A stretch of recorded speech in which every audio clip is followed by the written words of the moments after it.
दोस्तों स्वागत है फिर एक बार लीगल इंसाइट्स पर। मेरा नाम है एडवोकेट अनुज गर्ग। एक बहुत इम्पॉर्टेंट टॉपिक जो है आपके लिए, जो भी मैट्रिमोनियल लिटिगेशन फेस कर रहा है उसके लिए बहुत इंपॉर्टेंट है ये वीडियो। अगर सेकंड मोशन के टाइम पर वाइफ या हस्बैंड वहाँ पर नहीं आ रहा है, नहीं अपने सिग्नेचर करने आ रहा है डिवोर्स की फाइनल हियरिंग पे, तो क्या रेमेडी है। तो बहुत ध्यान से, अगर आपको इस तरह की कोई लिटिगेशन फेस कर रहे हैं या आपके आसपास वाला कोई कर रहा है तो बहुत ध्यान से इसको देखिए। Divorce by mutual consent section 13 BHMA में कोई केस है तो क्या रेमेडी बनती है अगर सामने वाला जो है सेकंड मोशन पर सिग्नेचर करने नहीं आ रहा। तो ये जो है एक पनिशेबल ऑफेंस है अंडर कंटेम्प्ट ऑफ कोर्ट। मेरा एक और वीडियो है जहां पर आपको इस तरह की रेमेडी मैंने बताई हुई है कि कैसे आप हाई कोर्ट जा सकते हो उस चीज़ के लिए, बट एक डिफरेंट रेमेडी क्या हो सकती है सामने वाले को प्रेशराइज करने के लिए, ये कंटेम्प्ट ऑफ कोर्ट में मैं डिस्कस करूंगा। पहले section 13B Hindu marriage act है क्या। आपको सबको पता है 13B में हम म्यूचुअल कंसेंट से डिवोर्स लेते हैं, अपनी मैरिज को डिसॉल्व करवा लेते हैं, राइट। तो डिसोल्यूशन ऑफ मैरिज है by way of mutual consent, section 13B Hindu marriage act. इसमें क्या होता है, पहले जिस भी दिन ये होता है कि कॉम्प्रोमाइज़ हो जाता है, कॉम्प्रोमाइज़ डीड बनती है, उसके बेस पे पिटिशन तैयार होती है, एफिडेविट्स लगते हैं दोनों तरफ के, और उसके बाद कोर्ट जो है कोर्ट में केस फाइल हो जाता है। वहाँ पर जज साहब बुलाते हैं, जज साहब के सामने एक स्टेटमेंट रिकॉर्ड होती है, दोनों तरफ से सिग्नेचर्स होते हैं, उसको हम बोलते हैं first motion recorded, right. First motion होने के बाद एक डेट मिलती है जो जनरली 6 महीने की होती है। 6 महीने के बाद आकर फिर से सेकंड मोशन जिसे हम बोलते हैं उसकी हियरिंग होती है। उस वक्त फिर से दोनों पार्टीज को साइन करने होते हैं कोर्ट में आकर, और अगर वो हो जाता है तो डिवोर्स जो है कंप्लीट हो जाता है। बट बहुत बार क्या होता है, हस्बैंड या वाइफ, मोस्टली वाइफ का देखा जाता है कि वो सेकंड मोशन के दौरान नहीं आते हैं ड्यू टू सर्टन रीजंस। बहुत सारे रीजंस हैं, किसी को एलिमनी का लालच आ जाता है, कोई और कंडीशंस पे आ जाते हैं। बहुत ऐसा कम होता है कि वो एक्चुअल में कहते हैं कि नहीं अब तो हम साथ में रहना चाहते हैं, वो भी होते हैं बट बहुत कम होते हैं, राइट। तो फर्स्ट मोशन के बाद जनरली 6 महीने का टाइम होता है सेकंड मोशन के दौरान, क्योंकि इसको बोलते हैं कूलिंग ऑफ पीरियड, कि दोबारा एक बार आप रिकंसिडर कर लीजिए कि आपको अपनी मैरिज डिसॉल्व करनी है या नहीं।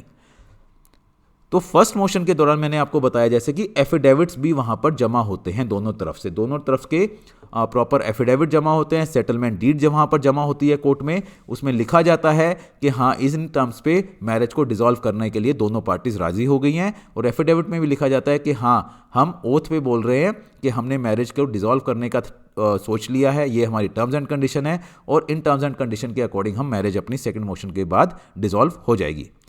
वन स्पाउस अगर सपोज करो कि नहीं आता है सेकंड मोशन के टाइम पर, तो क्या रेमेडी है। रेमेडी है कंटेम्प्ट ऑफ कोर्ट्स एक्ट के अंदर। अब देखिए जो कानून है हमारा वो ये बोलता है कि अगर किसी पर्सन ने अपनी कोई अंडरटेकिंग दे दी है कोर्ट में, स्टेटमेंट दे दी है, एफिडेविट फाइल कर दिया है, और अगर वो उसको नहीं पूरा कर रहा है, if a person does not oblige his undertakings और statements given in the court, then it's offence under contempt of court act.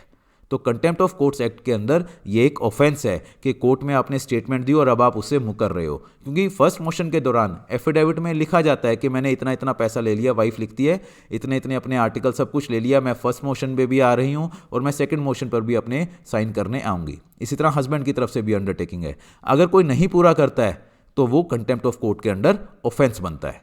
Rajat Gupta versus Rupali Gupta की एक बहुत ही लैंडमार्क, बहुत इंपॉर्टेंट जजमेंट है 15 मई 2018 की, डिवीजन बेंच है दिल्ली हाई कोर्ट की।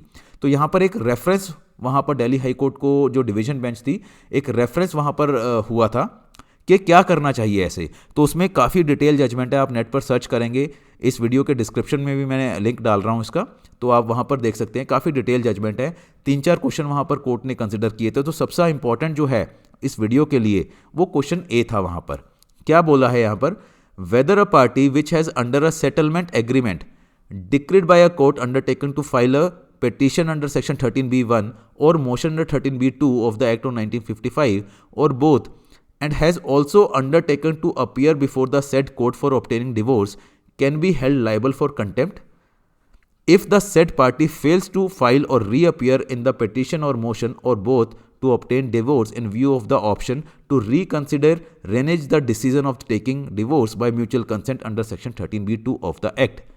तो क्या जो बंदा नहीं आ रहा है, जो पर्सन नहीं आ रहा है सेकंड मोशन के दौरान, जबकि उसने लिख कर दिया है कि मैं आऊँगा, बट वो नहीं आ रहा है सिर्फ इस ग्राउंड पे कि मैंने तो अब डिवोर्स नहीं लेना, मैंने रिकंसिडर कर लिया, मुझे डिवोर्स नहीं चाहिए, सिर्फ इस ग्राउंड पे क्या हम उसको बोल सकते हैं कि वो कंटेम्प्ट ऑफ कोर्ट के अंडर लायबल है?